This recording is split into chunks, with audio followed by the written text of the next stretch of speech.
السلام علیکم ورحمۃ اللہ وبرکاتہ۔ الحمد للہ کفی وسلام علی عباده الذین اصطفى،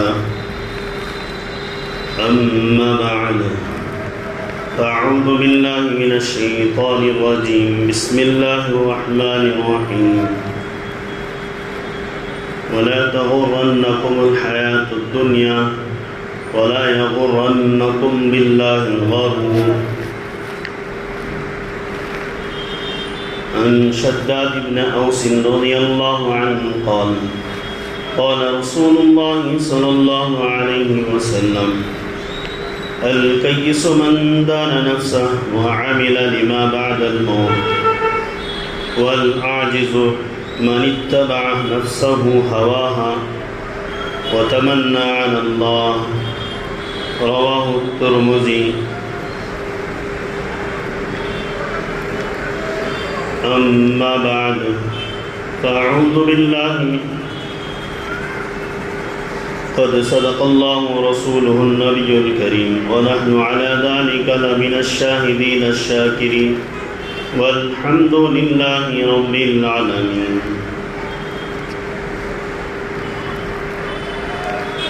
محترم سامعین کرام، عزیز دوستوں، بزرگوں اور نوجوان ساتھیوں، ہمارا اور آپ کے درمیان جو موضوع منتخب کیا گیا ہے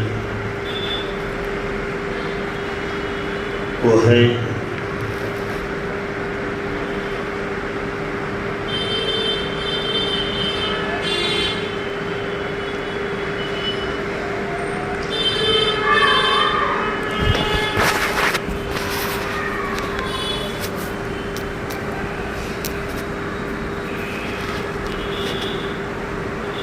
گناہوں پر جرأت کہ اللہ معاف کر دے گا، گستاخی ہے رب کے دربار میں اور موجب عذاب ہے۔ گناہوں پر جرأت کہ اللہ معاف کر دے گا، گستاخی ہے رب کے دربار میں اور موجب عذاب ہے۔ موضوع کا مطلب ہی یہی ہے کہ آدمی مومن بندہ گناہ کرتا رہے اور ہمیشہ اس خیال میں رہے کہ میرا اللہ مجھے معاف کر دے گا، نہ توبہ کرے، نہ استغفار کرے، نہ روئے، نہ گڑ گڑائے، کسی بھی قسم کی گریہ وزاری نہ ہو، التجا نہ ہو، اللہ کے دربار میں منانا نہ ہو، بلکہ بے دھڑ اطمینان سے پوری رحمت خداوندی کا اطمینان کرتے ہوئے یوں کہے کہ میں گناہ کرتا رہوں گا، میرا رب معاف کر دے گا۔ یہ ایک بڑی جرأت ہے جو حقیقت میں اللہ رب العزت کی گستاخی ہے، اور اس گستاخی کا نتیجہ عذاب ہے۔ اس سے بھی آگے نتیجہ یہ ہے کہ کفر ہے۔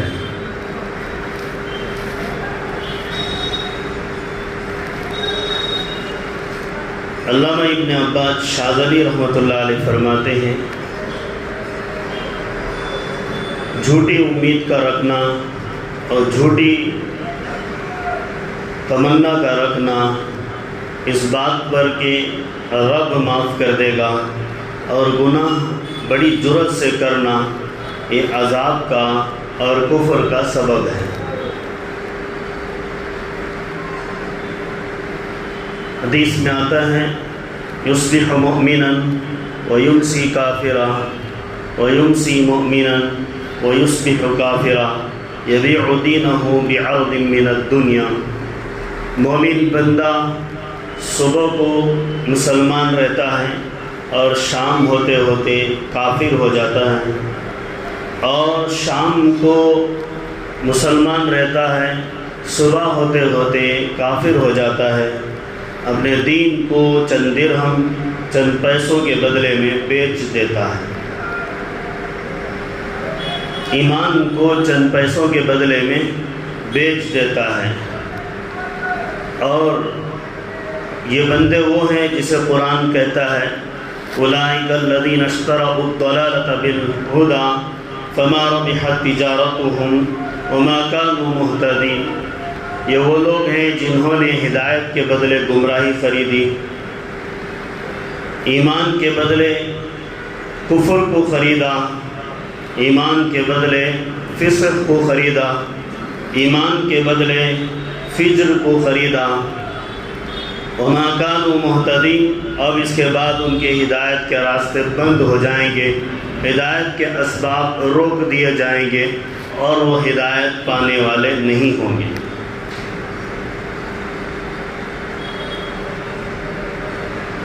اللہ کہتا ہے ایسی جگہوں سے بچنے کا اللہ حکم دیتا ہے۔ سلام علیکم لا نبتغی الجاہلین، کہ تم پر سلامتی ہو، ہم نادان لوگوں کی اور نادان باتوں سے، بھٹکے ہوئے لوگوں کی بھٹکی ہوئی باتوں سے خواہش نہیں رکھتے ہیں، پرے رہتے ہیں، دور رہتے ہیں۔ حضرت امام محمد غزالی رحمۃ اللہ علیہ فرماتے ہیں دور رہنا ایسے لوگوں سے ضروری ہے جو دنیا میں مشغول ہو، دنیا کی راحت ہی کو حقیقی راحت سمجھتے ہو، آخرت میں ان کا کوئی توشہ تیار کرنے کا ارادہ نہ ہو، آخرت کے نفع کو ادھار سمجھتے ہو، دنیا کے نفع کو ابھی کا پھل سمجھتے ہو، ایسے لوگوں سے دور رہنا چاہیے۔ فرمایا حدیث پاک میں یبیع دینہ بعرض من الدنیا، بہت بڑا مفہوم اس حدیث کے جملے کا ہے۔ آج پوری امت مبتلا ہے کہ دین کو دنیا کے بدلے میں بیچ دینا، یہ معمولی بات نہیں ہے۔ تاجر اپنی تجارت میں جھوٹ، دھوکہ، فریب دے کر دین کو بیچ رہے ہیں، مبلغ اپنی زبان میں جھوٹ، دھوکہ اور غلط روایات کو بیان کر کے امت کو دھوکہ دے رہے ہیں۔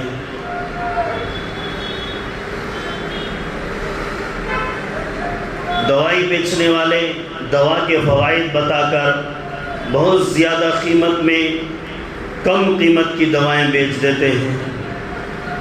بہت سے لوگ روحانی طور پر علاج کرتے ہیں اور انسانوں کو بھٹکا کر بڑی عمدہ رقم گھسیٹ لیتے ہیں۔ بہت سے لوگ زبان کی عیاری اور مکاری اور چاپلوسی کو پیش کر کے اپنی جیب گرم کر لیتے ہیں۔ بہت سے لوگ دو طرح کی باتیں کر کے دونوں طرف کے لوگوں کو منا کر خود پھسل جاتے ہیں اور آپس میں اختلاف ڈال دیتے ہیں، اپنے دین کو بیچ کر دنیا والوں کو فتنے میں مبتلا کر دیتے ہیں۔ بہت سے لوگ اپنے فائدے اور اپنی منفعت کے خاطر امت کا کاروبار کر دیتے ہیں، انسانیت کا کاروبار کر دیتے ہیں، نفس کو ہیچ سمجھتے ہیں، موت کی کوئی ان کے اوپر اثر انگیز خیال نہیں رہتا، جھوٹ ہی ان کا کاروبار ہے۔ کوئی لوگ سود سے آئے ہوئے مال کو نفع سمجھتے ہیں اور اسے رزق حسن سمجھ کر دنیا والوں کو دھوکہ دیتے ہیں۔ کوئی دنیا میں عورتوں کو یہ فتنہ بتاتے ہیں کہ تمہارے باہر آنے میں بہت بڑے تقاضے اور دنیا کے حالات سدھرنے کا امکان ہے، اور عورت کو دنیا کے جھمیلے میں ڈال کر اس کی عزت کو تار تار کر دیتے ہیں، اس کے دین کو دنیا کے بدلے میں بیچ دیتے ہیں۔ ایک فتنہ نہیں، اس جملے میں ہر ایک چیز فتنہ ہے اور ہر ایک چیز بچنے کی ضرورت ہے، ہر ایک چیز سے بچنے کی ضرورت ہے۔ دنیا ایسے ہیں، لوگ سمجھ رہے ہیں کہ ہم نفع کما رہے ہیں، حالانکہ دنیا کا نفع آخرت کا نقصان ہے۔ بعض لوگوں کا خیال ہوتا ہے جو نفع پریزنٹ ملے، ابھی مل جائے، اسی کی طرف لپکنا ہے، اور جو نفع مرنے کے بعد ملے اس کی تو تمنا ہے، وہ ملے یا نہ ملے۔ ایسے ایک لطیفہ لکھا ہے حضرت شیخ الاسلام مفتی تقی عثمانی صاحب نے اپنی کتاب میں۔ ایک کرانے کی دکان والا، چلر دکان والا مر گیا۔ اس کی زبان میں ہمیشہ رہتا تھا کہ جہاں بھی جاؤ 4 پیسے کا فائدہ ہونا، جہاں بھی جاؤ 4 پیسے کا فائدہ ہونا۔ وہ چلر دکان والا مر گئے۔ فرشتے پوچھے من ربک کا، تیرا رب کون ہے؟ اس نے کہا اس کا جواب دینے میں مجھے 4 پیسے کا فائدہ ہے تو جواب دوں گا، اگر 4 پیسے کا فائدہ نہیں ہے تو جواب نہیں دوں گا۔ فرشتے پوچھے من دینک کا، اس نے کہا اس کے جواب دینے میں میرے 4 پیسے کا فائدہ ہو تو دوں گا، اگر جواب دینے میں فائدہ نہیں ہے تو نہیں دوں گا۔ پھر پوچھا گیا من نبیوں کا، پھر اس نے کہا میرا 4 پیسے کا فائدہ ہو تو جواب دوں گا، اگر 4 آنے کا بھی فائدہ نہیں تو جواب نہیں دوں گا۔ یہی پوری دنیا والوں کا حال ہے کہ ہمیں 4 پیسے کا فائدہ جہاں ہے وہاں جا رہے ہیں، چاہے وہ فائدہ حلال میں ہے، چاہے وہ فائدہ حرام میں ہے، چاہے وہ فائدہ مشتبہ مال میں ہے، چاہے وہ فائدہ کسی کا مال لوٹ کر رکھ لینے میں ہے، چاہے وہ فائدہ کسی کی گردن دبانے میں ہے، کہیں چاہے وہ فائدہ کسی کا مال چرا لینے میں ہے، چاہے وہ فائدہ جھوٹ بول کر کسی کا مال اٹھا لینے میں ہے، چاہے وہ فائدہ کی جھوٹ بول کر کسی کو فتنے میں مبتلا کر دینے میں ہے، چاہے وہ فائدہ باتوں کے بگتڑ کو بنا کر کسی انسان کو گمراہ کر کے اس کی پونجی کو لوٹ لینے میں ہے۔ ہر قسم میں جہاں بھی 4 پیسے کا فائدہ ہے، انسانیت پوری کی پوری لپ کی ہوئی ہے،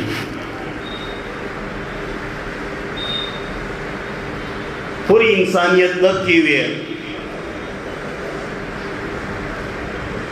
اب یہ کہا جائے کہ تم لوگوں میں عقل مند وہ ہے جس نے اپنی آخرت کی تیاری کر لی، تو کسی کے پلے نہیں چڑھے گا، کسی کے دماغ پر بات نہیں لگے گی، اس لیے کہ سب کے دماغ میں، سب کے خیال میں اور سب کے دلوں میں یہی دھن لگی ہوئی ہے کہ مجھے 4 پیسے چاہیے، مجھے کچھ بن کر دکھانا ہے۔ جسے اللہ کے دربار میں بننا ہے وہ کامیاب ہے، جسے اللہ کے دربار میں نہیں بننا ہے وہ ناکام ہے۔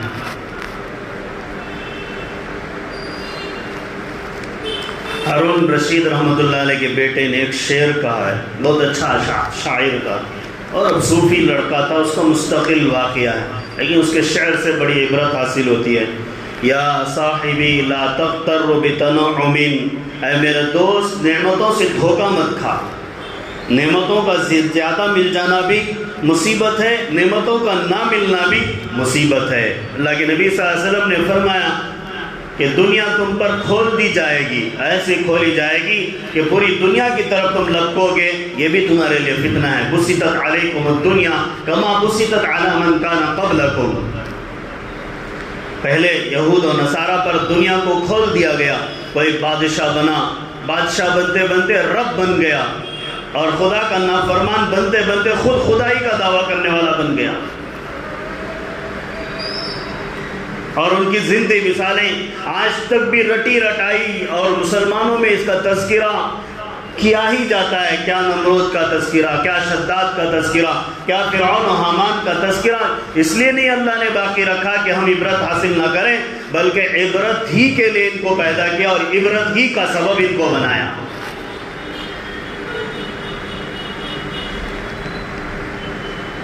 ان کی جرت اتنی ہو گئی کہ رب پر جرت کرنے لگے۔ یا حامان ابن لی صرحا، اے حامان میرے لیے سیڑھیاں بنانا۔ انظر الی الہ موسیٰ، میں موسیٰ کے خدا کو دیکھوں گا کہ وہ کتنی اوپر بیٹھا ہے۔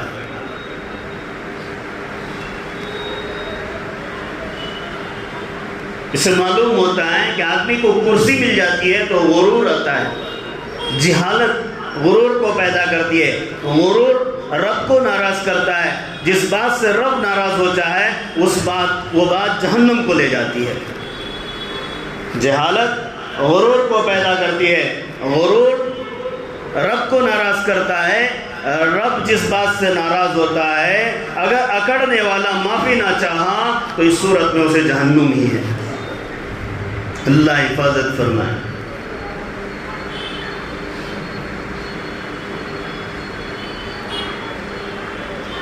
تو میرے بھائیوں، آج کیا ہے، ہمیں ایمان کا نور نظر نہیں آتا ہے۔ مسلمان ہے ہمارے پاس، مومن نہیں ہے۔ وہ حدیث پڑھنے پر ایک زمانہ تھا کہ سمجھنا دشوار تھا، آج وہ حدیث سمجھنا ہمارے لیے آسان ہے۔ حضرت ابو ذر رضی اللہ عنہ اللہ کے نبی کے سامنے حاضر رہتے ہیں۔ اللہ کے نبی صلی اللہ علیہ وسلم فرماتے ہیں، ابو ذر ایک مومن گناہ کرتا ہے، زنا کرتا ہے، اور زنا کرتے ہوئے مومن رہتا ہے لیکن اس کے پاس ایمان نہیں رہتا ہے۔ ایک مومن چوری کرتا ہے اور چوری کرتے وقت اس کے پاس ایمان نہیں رہتا ہے۔ وَإِن رَغِمَ ابو ذر تمہاری ناک تھوڑا زمین کو رگڑو، اسے سمجھنے کی کوشش کرو۔ اس کا مفہوم یہ تھا، آج مسلمان ہے جھوٹا کاروبار کرتا ہے، آج مسلمان ہے جھوٹ بولتا ہے، آج مسلمان ہے فراڈ کرتا ہے، آج مسلمانوں کا بھروسہ پوری دیگر اقوام نے اڑا دیا ہے۔ نہ انہیں مکان دینے میں اطمینان ہے، نہ انہیں گھر دینے میں اطمینان ہے، نہ ان کی بات پر اطمینان ہے، نہ ان کے ایگریمنٹ پر اطمینان ہے، اس لیے کہ آج ایگریمنٹ کیا کل دوسرا سائن کر لیتا ہے۔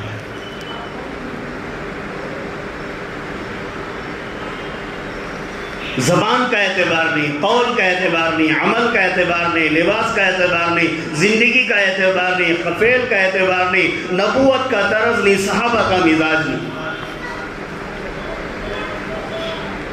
صحابہ کا مزاج نہیں، نظر اچھی نہیں، عقل کا استعمال کب ہوتا ہے؟ تب اس کے پاس ایمان کا نور ہوتا ہے۔ حسن بصری رحمۃ اللہ علیہ فرماتے ہیں، سب سے بڑی اللہ کی نعمت یہ ہے کہ ہمارے پاس ایمان ہے، اور ایمان کے ساتھ سب سے بڑی یہ نعمت یہ ہے کہ اللہ کو پہچاننے والی نعمت معرفت حاصل ہو جائے۔ لوگ معرفت کیا کہتے ہیں؟ ہاتھ چوم لینا، پگڑی باندھ لینا، شایا پہن لینا، مزار کے پاس بیٹھ جانا، پوجا پاٹ کر لینا، کسی کو بھٹکا دینا، کسی کو دھوکہ دے دینا، کسی اپنی جیب گرم کر لینا، اپنی بلڈنگیں بنا لینا، دوسروں کو قبرستان آباد کر دینا، دوسروں کی زندگیاں تباہ کر دینا۔ الف بھی نہیں آتا پیٹ چیرے تو انہیں عالم علماء کے درجے کو پہنچ جاتا ہے، اور انہیں انبیاء کیا کہ مقام کو پا جاتا ہے۔ یہ دھوکہ ہے۔ حدیث میں آتا ہے، ابن ماجہ شریف کی روایت ہے، ایک زمانہ آئے گا لوگ میری باتوں کو ایسے مسیریوں میں بیٹھ کر بولیں گے، اور بڑے گاؤں تکیے لگا کر، بڑے مست صوفے سیٹ میں بیٹھ کر، بڑے بڑے اونچی کرسیوں میں بیٹھ کر کہیں گے، اور وہ زبان سے کہیں گے، عمل کے اعتبار سے ان کے حلق کے نیچے بھی وہ باتیں نہیں ہوں گی۔ لا یجاوز تراقیہم، ان کے حلق کے نیچے بھی وہ باتیں نہیں ہوں گی، یعنی عمل کے لیے نہیں بولیں گے، اپنا بنانے کے لیے بولیں گے، اپنا گروہ بنانے کے لیے بولیں گے، اپنا طبقہ بنانے کے لیے بولیں گے، اپنی کاروبار اور اپنی چاندی چمکانے کے لیے بولیں گے، اپنا ٹائٹل اور اپنا عہدہ جو ہے مضبوط کرنے کے لیے بولیں گے۔ ان کا چاہنے والا ایک طبقہ ہو جائے گا، ان کا ماننے والا ایک طبقہ ہو جائے گا، ان سے پکا لینے والا ایک طبقہ ہو جائے گا، ان کی تھکا لینے والا ایک طبقہ ہو جائے گا، ان کے پیر پڑنے والا ایک طبقہ ہو جائے گا، ان کی سننے والا ایک طبقہ ہو جائے گا۔ وہ جہاں جھکنے کہیں گے وہاں جھکنے والا ہوگا، وہاں جہاں اٹھنے کہیں گے وہاں اٹھنے والا ہوگا۔ اگر ان سے یوں کہا جائے تم نماز پڑھ لو تو کہیں گے، یہ کہیں گے تو پڑھیں گے، اگر یہ نہیں کہیں گے تو ہم نہیں پڑھیں گے۔ اتنی دور تک کہنے والے آ گئے، اگر یہ کہیں گے تو قبر میں مریں گے اور قبر میں سوئیں گے، اگر یہ کہیں گے اوپر ہی رہو تو فرعون کی طرح اوپر ہی رہیں گے۔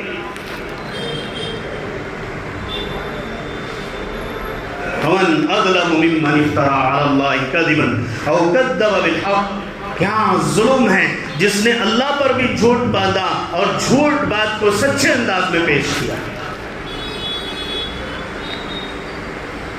جھوٹ بات کو سچے انداز میں پیش کیا، اور اسے سننے والا اسے سچ سمجھا، اور اسے بولنے والے نے بھی ایسے انداز سے بولا کہ وہ سچ ہو گیا، اور سارے کا سارا گروہ مارنے مرنے اس کے پیار میں اس کی محبت میں ایسا تل گیا کہ کوئی ان کے درمیان جا کر کہے کہ یہ غلط ہے تو اس کی جان کے لالے پڑ جائیں، اس کے جسم کے ٹکڑے ہو جائیں. یہ غلط طریقہ ہے، اس طرح کہنا وہاں جرم ہو جاتا ہے. آج دنیا کس طرف جا رہی ہے؟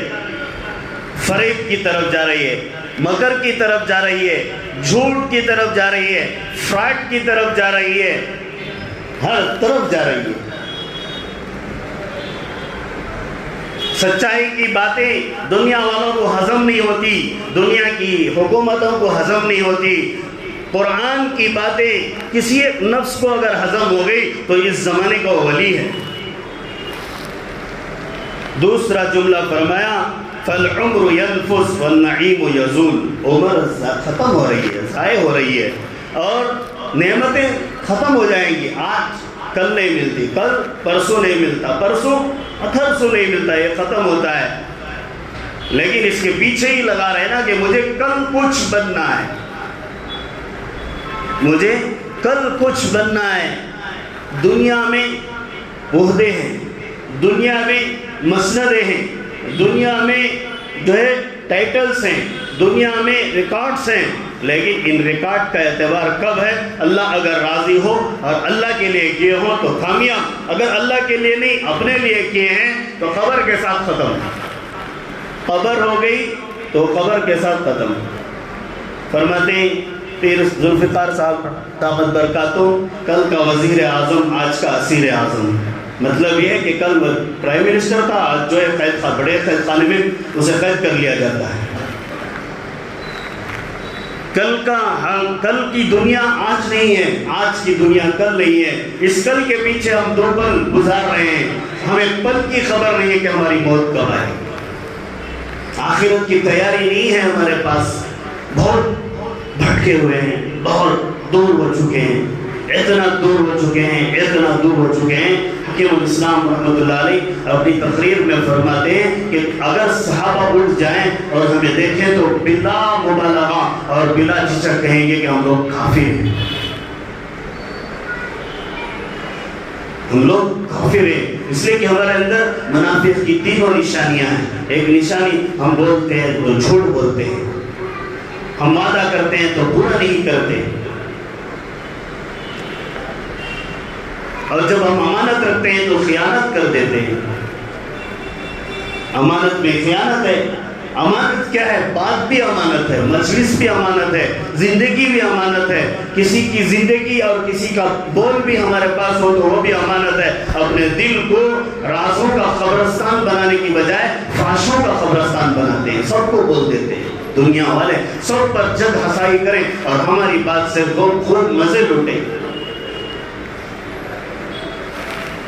پھر آخری جملہ فرمایا وَإِذَا حُمِلْتَ عَلَى الْقُبُورِ جَنَازَةً فَاعْلَمْ بِأَنَّكَ بَعْدَهَا مَحْمُولٌ.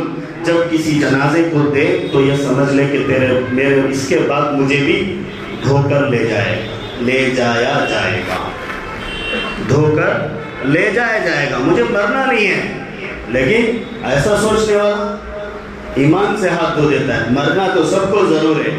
موت کیا ہے؟ سب کو آئے گی، موت سب کو آئے گی، کسی کو نہیں، کسی کو بخشے گی نہیں. پوری دنیا کو اللہ فَإِذَا نُفِخَ فِي الصُّورِ فَصَعِقَ مَنْ فِي السَّمَاوَاتِ وَمَنْ فِي الْأَرْضِ. جب اللہ سور پھونکے گا تو پوری کی پوری دنیا میں، آسمانوں میں، زمینوں میں، اوپر نیچے اندر باہر جتنا ہے سب مر جائیں گے. ثُمَّ نُفِخَ فِيهِ أُخْرَى. پھر دوبارہ سور پھونکیں گے تو اللہ ایک قسم کی دوبارہ ان کے اندر روحوں کو تازگی دے گا، جسموں کو تازگی دے گا، اور میدان حشر میں جمع کر دیا جائے گا. تو موت سب کو آئے گی. یہاں تک کہ دوسری مرتبہ موت آتی ہے. پہلی مرتبہ کی موت میں اللہ پوچھتا ہے اے ملک الموت اب کون باقی ہے؟ ملک الموت کہتا ہے فرشتے. اللہ کہتا ہے مار دو، مر جاتے ہیں. پھر اللہ پوچھتا اور کون باقی ہیں؟ اے اللہ تیرے عرش کو اٹھائے ہوئے 4 فرشتے. اللہ کہتا ہے مار دو، مر جاتے ہیں. پھر ملک الموت سے اللہ پوچھتا اور کون باقی ہے؟ جبرائیل، میکائیل، اسرافیل. اب ان کا بھی کام ہو گیا، مار دو، وہ بھی مر جاتے ہیں.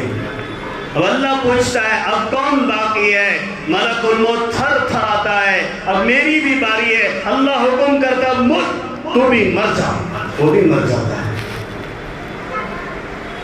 پھر دوبارہ تمام علائے خلائق کو اللہ تعالیٰ اپنی قدرت اقدس سے زندہ کرتا ہے۔ اے لوگوں، ہم دنیا میں اس لیے جی رہے ہیں کہ مریں گے نہیں، مرنا ہے، یہاں تک کہ معصوم فرشتے کو بھی مرنا ہے، یہاں تک کہ جان لینے والے فرشتے کو بھی مرنا ہے۔ ہم دنیا میں جی رہے ہیں مال کمانے کے لیے، مال ہڑپنے کے لیے، ہم دنیا میں جی رہے ہیں کسی کی زندگی کو تباہ کرنے کے لیے، ہم دنیا میں جی رہے ہیں چند آنے کما کر جھوٹ بول کر اپنی تازہ چاندی چمانے کے لیے۔ نہیں، مرنا ہے اور مرنے کے بعد ضرور عذاب ہے۔ اور اگر اس سے بے اطمینانی ہوتی ہے تو عباس شاذلی رحمۃ اللہ علیہ نے کہا کہ رجائے کاذب موجب معصیت و کفر ہے، یعنی غلط بات پر اللہ سے رحمت کی امید کر لینا کہ اللہ مجھے معاف کر دے گا، یہ بات غلط ہے۔ معافی چاہنا بھی شرط ہے، معافی نہیں چاہیں گے تو معاف نہیں ہوتا۔ اب معاف کرنا اور معافی چاہنا ایک مستقل موضوع ہے۔ اب جس موضوع پر چل رہے ہیں اسی پر بات کریں۔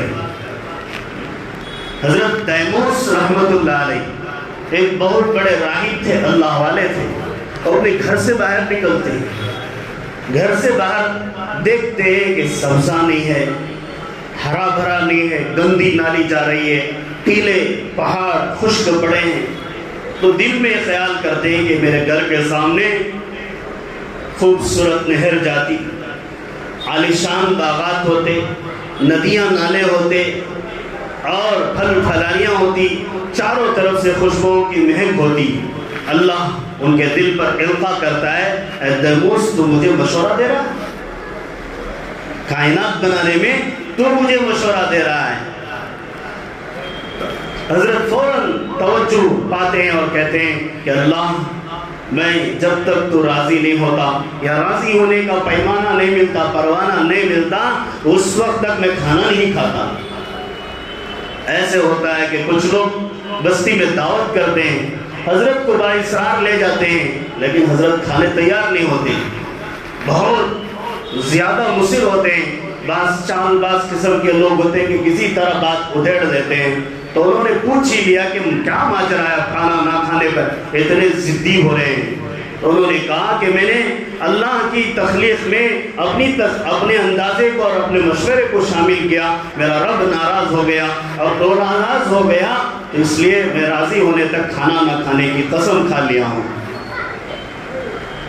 تو لوگوں میں سے چند بندے کہتے ہیں کوئی بات نہیں، اگر عذاب آیا تو ہم سب مل کر جھیل لیں گے، نعوذ باللہ استغفر اللہ، اگر عذاب آیا تو ہم سب مل کر جھیل لیں گے۔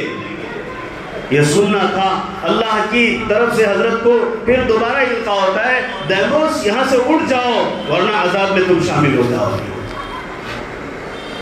سب سے بڑا عذاب کیا ہے؟ ہمارے سے گناہ ہو جانا۔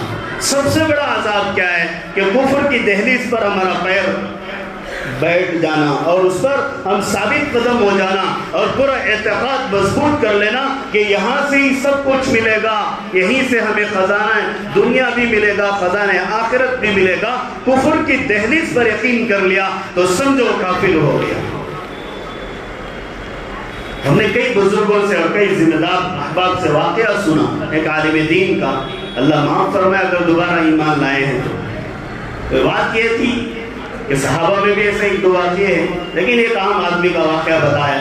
اس میں یہ کہ ایک امام صاحب تھے، انہوں نے ایک دن ایک کمیٹے والے کے بمڑے رہتی ہیں، ٹائم سے کیوں آیا نہیں، یہ کی نہیں آیا، وہ کی نہیں آیا، تو بیچارہ مجبور ہو کر کیا کرے، بغیر وضو کی نماز پڑھا، ایک دفعہ پڑھایا، دل میں ڈر، ہاتھ تھر تھرا رہے کہ اللہ کا عذاب اب آئے گا، اب آئے گا، اب آیا نہیں۔ دوسری دفعہ نماز پڑھائی، تیسری دفعہ نماز پڑھائی، حتیٰ کہ وہ کہتا ہے کہ کبھی میں نے بغیر غسل کے بھی نماز پڑھا دی، جنابت کی حالت میں بھی نماز پڑھا دی، عذاب نہیں آیا۔ کیا ہو گیا؟ عذاب نہیں آیا۔ تو وہ جری ہو گیا کہ ایسے دین پر کیوں اعتبار کرنا، کہ جھوٹی باتیں، نعوذ باللہ، وہ جا کر عیسائی ہو گیا اور مرتد ہو گیا۔ تو کسی صاحب جو سمجھدار ذی فہم تھے وہ اس کے پاس پہنچ کر اسے بہت کچھ سمجھایا تو اس نے اپنی ساری کارگزاری سنائی کہ اتنا سب ہونے پر بھی عذاب نہیں آیا. تو انہوں نے کہا کہ سب سے بڑا عذاب یہ ہے کہ اللہ نے تم کو کافر بنا دیا. کہ کافر بننا ہی تمہارے جہنمی ہونے کی علامت ہے. یہ کفر ہی کا دروازہ تمہیں جہنم سے طرف لے جا رہا ہے اور ایمان سے دور کیا ہوا ہے. یہی تو سب سے بڑا عذاب ہے. آج ہم مسجد کو نہ آنے کی قسم کھاتے ہیں تو سمجھو ہمارا ایمان ڈگمگا گیا اور کفر کے دہانے پر پہنچ گیا. ہم دو فرد لڑ کر یوں کہتے ہیں کہ ہم مسجد میں نہیں آئیں گے. وہ کافر تو نہیں ہوا لیکن کفر کے دروازے پر آ گیا. کوئی دو بندے آپس میں بات چھوڑ دیتے ہیں تو برسا برس نہیں بات کرتے ہیں اور یوں سوچتے ہیں کہ ہم مسلمان ہیں تو اسلام ہے اس کے پاس لیکن ایمان اس کا ڈگمگا گیا. ابو ذر رضی اللہ عنہ کو اللہ کے نبی نے کہا کہ اس نے تو چوری کی لیکن چوری کرتے ہو اس کا ایمان اللہ نے ہٹا دیا. اب اگر اس حالت میں مر جائے تو لوگ ظاہری اعتبار سے جنازہ پڑھیں گے لیکن حقیقت میں وہ مومن نہیں رہے گا. زنا کر رہا ہے, مزے لے رہا ہے, کلب میں کھیل رہا ہے, موبائل میں گناہ کر رہا ہے, آنکھوں سے گناہ کر رہا ہے, مال کا بٹوارا کر رہا ہے, جو کچھ بھی کر رہا ہے اور بے خوف ہو کر رہا ہے, بے خوف نڈر ہو کر رہا ہے تو اللہ کی ذات پر جرأت کرنے والا ہوا. جس نے اللہ کی ذات پر جرأت کی اللہ تعالیٰ اسے نہیں چھوڑیں گے. ان اخذ ربک لشدید, اللہ کی پکڑ بہت ہے. تو میرے بھائیوں اپنے آپ کو بچاؤ, اپنے آپ کو ڈرو, زبان صاف رکھو, عمل صاف رکھو, رب کو رو کر گڑ گڑاؤ. حضرت ابو ذر رضی اللہ عنہ تو اللہ کے نبی صلی اللہ علیہ وسلم نے 7 نصیحتیں کی. 7 نصیحتیں بڑی قیمتی ہیں. فرمایا کہ دل نرم رہنا ہے تو سب سے پہلی بات نصیحت یہ ہے کہ مسکینوں سے محبت کرنا, غریب لوگوں سے محبت کرنا, بھرپور محبت کرنا, ان کا خیال رکھنا, ان کے ساتھ وقت بتانا, ان کے احوال کو پہچاننا, ان کی ضروریات کو پورا کرنا. پھر فرمایا اپنے سے اونچے لوگوں کو نہیں دیکھنا. اپنے سے بہت ہے لوگوں کو دیکھیں گے تو کبھی بھی ہم سر نہیں اٹھا پائیں گے. اپنے سے نیچے لوگوں کو دیکھنا کہ اللہ کی نعمت کا شکر ادا ہوگا. پھر فرمایا صلہ رحمی کرنا, اتنا صلہ رحمی کرنا اتنی دور تک کہ کوئی ہم سے توڑ بھی دے رشتہ تو اس سے بھی بات چیت رکھنا, سلام کرنا, اتنی بات کرنا کہ سلام الحمد وعلیکم السلام خیریت الحمدللہ. ہو سکتا ہے کہ اس صورت سے وہ آدمی ہمارے سے قریب ہو جائے, کبھی بھی ناتا نہیں توڑنا. پھر فرمایا کسی سے کچھ نہیں مانگنا. اذا سألت فاسأل اللہ واذا استعنت فاستعن باللہ. اللہ سے مدد مانگنا, اللہ سے ہی پوچھنا. ضرورت پورا کرنے والا اللہ ہے, مدد کرنے والا اللہ ہے. حق بات کہنا اگرچہ وہ کڑوی ہی کیوں نہ ہو, سچ بولنا, ڈرنا نہیں کسی سے, اللہ کو ڈرنا. کسے ڈرنا؟ اللہ کو ڈرنا. سچ بات کہنے کا طریقہ ہے حکمت سے کہنا, محبت سے کہنا, ڈانٹ کر دپٹ کر اپنی اولاد کو کہنا, ڈانٹ کر دپٹ کر جن کے بس چلتا ان کو کہنا. اولاد کو بھی اس وقت کہنا جب ہمارے اندر بس ہے, ہمارا پاور ہے. اگر اولاد جوان ہے, ہماری اخبار کا اعراض کرتی ہے, انکار کر سکتی ہے, تو محبت سے کہنا, سمجھا بجھا کر کہنا, نقصان کو بتا کر کہنا. لوگ کیسا حق سننا چاہتے ہیں؟ اپنی مرضی کا حق سنتے ہیں. مجھے کیا ہونا وہ کہاں ملتا وہ جا کر لیتے ہیں. اللہ اور اس کے رسول نے کیا کہا اور شریعت مطہرہ نے کیا کہا اسے چھوڑ دیتے ہیں. اپنی مرضی کے مطابق جہاں بھی حق مل جاتا ہے 4 مولویوں کو ٹارگٹ بناتے ہیں. ایک سے پوچھتے ہیں, وہ کہتا ہے حرام ہے, اے نہیں برابر نکٹ جو. اور ایک کہتا ہے نہیں کرنا, انہوں رتی برابر. اور ایک کہتا ہے مناسب نہیں, انہوں بھی برابر. کر لے سکتی چھوڑ والے کو اچھا, اسے لاش والے کو پکڑ لیتا, لاش والے کو پکڑ لیتا. صحابہ کا مزاج کیسا تھا؟ پہلے والے کو بڑھ دیتے کہ نہیں یہ کرنا نہیں, حکم ہو گیا. ایک صحابی جو ہے شراب لے کر آئے, ان کا کاروبار شراب کا تھا. مدینے میں آئے, خبر ملی کہ شراب حرام ہو گئی. منڈوں ٹنوں کا مال مدینے کی گلی میں آنے سے پہلے, دیار رسول میں آنے سے پہلے روڈوں میں گلیوں میں بہا دیا, جنگلات میں بہا دیا. یہ سننا تھا. ہم کہتے ہیں نہیں, اس میں کوئی کیمیکل بنا کر شربت بنا لیں گے تب جا کر بیچ دیں گے. یہ ہمارا دین ہے. صحابہ پہلے مولوی کو پکڑتے تھے، ہم آخری مولوی کو پکڑتے ہیں. یہ دین ہمارا ہے. کیوں حدیث میں آتا ہے العاجز، کمزور نادان وہ ہے من کہ اپنے نفس کی پیروی کرے، اپنے نفس کی پیروی کرے. من اتبع ہوا نفسہ ہوا، نفس کے خواہش، نفسانی خدا، مرضی کا مالک. جہاں مرضی ملتے وہاں فیصلے، جہاں مرضی ملتے وہاں حق، جہاں مرضی ملتی وہاں بات، جہاں مرضی ملتی وہاں. جیسے اس قبر میں جانے والے نے بھی کہا کہ 4 پیسے کا فائدہ ہو تو میں سوال کا جواب دوں گا، 4 پیسے کا فائدہ نہ ہو تو تمہیں بھی جواب نہیں دوں گا.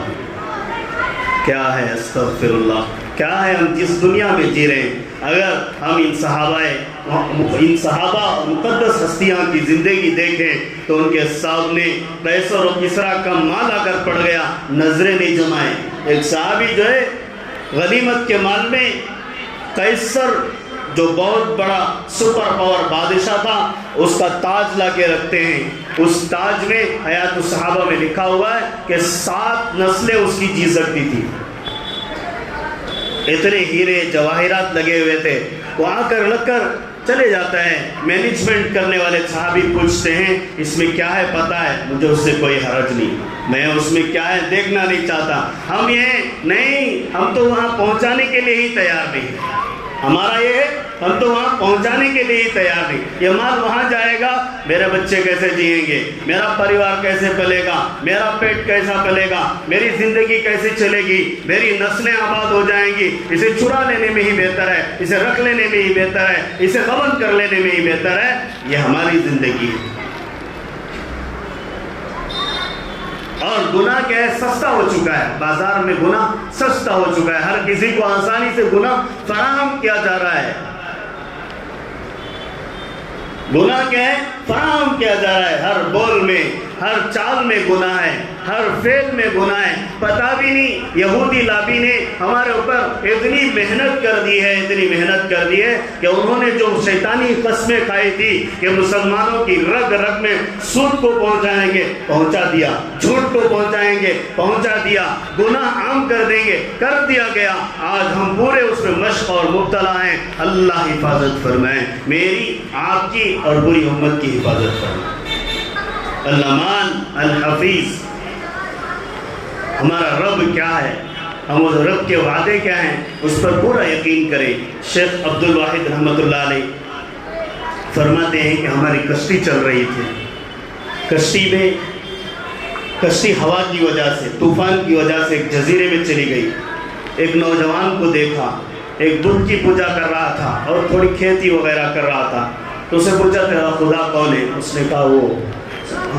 اس نے پوچھا تمہارا رب کون ہے؟ انہوں نے کہا کہ ہمارا رب وہ ہے جو پہلے بھی ہے، بعد میں بھی ہے، موجود بھی ہے، ازل سے بھی ہے، ابد تک بھی رہے گا، ہمیشہ سے. تمہیں اس بات کی کس نے خبر دی؟ تو کہ ہمارے پاس ایک رسول آئے، انہوں نے خبر دی. کیا وہ رسول تمہارے درمیان ہے؟ تو انہوں نے کہا نہیں، ہمارے درمیان نہیں ہے. انہوں نے جو چیزیں اللہ نے دی وہ امانت ہم تک سونپ دیا اور چلے گئے، رحلت فرما گئے. رسول نے کوئی نشانی چھوڑی ہے؟ تو شیخ عبد الواحد رحمۃ اللہ علیہ نے کہا ہمارے پاس قرآن پاک ہے، اسے ہم پڑھتے ہیں، اس پر راہ پاتے ہیں. تو عبد الواحد رحمۃ اللہ علیہ کی بات سن کر اس نے کہا کہ اس میں سے کچھ پڑھو. انہوں نے ایک سورت پڑھی، پوری سورت سنی. اس نوجوان نے رویا اور انہوں نے بھی رویا اور ایمان لے کر آ گیا. جس کا کلام اتنا اچھا ہو وہ رب کتنا اچھا ہوگا. ہم جس رب کے ماننے والے ہیں، جب اس کی باتیں اچھی ہیں تو ہمارا رب کتنا اچھا ہوگا. اب اس نے کہا کہ مجھے چھوڑ کر مت جاؤ، تمہارے ساتھ لے چلو. وہ لے کر آئے اور چند ساتھیوں نے جم کر چندہ کیا اور کہا کہ لو یہ پیسے سے تم تجارت کرو. کہنے لگا کیا تمہارا رب پالنے کا وعدہ نہیں کیا ہے؟ انہوں نے کہا ہاں، جب مجھے اس مال کی کیا ضرورت ہے، میں پلے جاؤں گا. پھر انہوں نے کہا کہ رات ہو گئی، سو جاؤ. تو اس نے پوچھا تمہارا رب سوتا ہے؟ انہوں نے کہا کہ لا تأخذہ سنۃ ولا نوم، میرا رب گھومتا بھی نہیں، سوتا بھی نہیں. تو اس نے کہا میں اس رب کا ماننے والا ہوں جو جاگتا رہے اور میں سو جاؤں، میں بھی جاگوں گا اس کے برابر، میں بھی جاگوں گا اس کے برابر. جس نے مخلوق کے لیے نیند حرام کر لی، جس نے کائنات کی حفاظت کے لیے اونگنے سے بھی اپنے آپ کو بچا لیا، میں اس کے لیے سو جاؤں اور وہ میرا خادم بن جائے اور میں اس کا مخدوم بن جاؤں؟ ایسے نہیں، میں بھی اس کے ساتھ جاؤں گا، میں بھی اس کے ساتھ بات چیت کروں گا، میں بھی اس کے ساتھ التجا کروں گا۔ تو میرے بھائیوں، یہ واقعہ یہ سبب دیتا ہے کہ ایک نو مسلم جب ایمان لاتا ہے تو اس کی تازگی ایمان یہ دعوت دیتی ہے کہ میرا رب پالنے والا، میرا رب سلانے والا، میرا رب کھلانے والا، میرا رب جگانے والا، میرا رب نیند دینے والا، اگر وہ نہیں سوتا تو میں اس کو مناؤں گا، میں اس کے ساتھ رہوں گا۔ یہ اس کی زندگی، اور ہماری زندگی یہ ہے کہ ہم اپنے رب ہی کو بھول گئے ہیں، اپنے رب ہی کو بھول گئے ہیں، اور یوں کہیں بڑی جرأت سے ہم گناہ کر رہے ہیں۔ اللہ ہماری حفاظت فرمائے۔ وآخر دعوانا الحمدللہ رب العالمین۔ بسم اللہ۔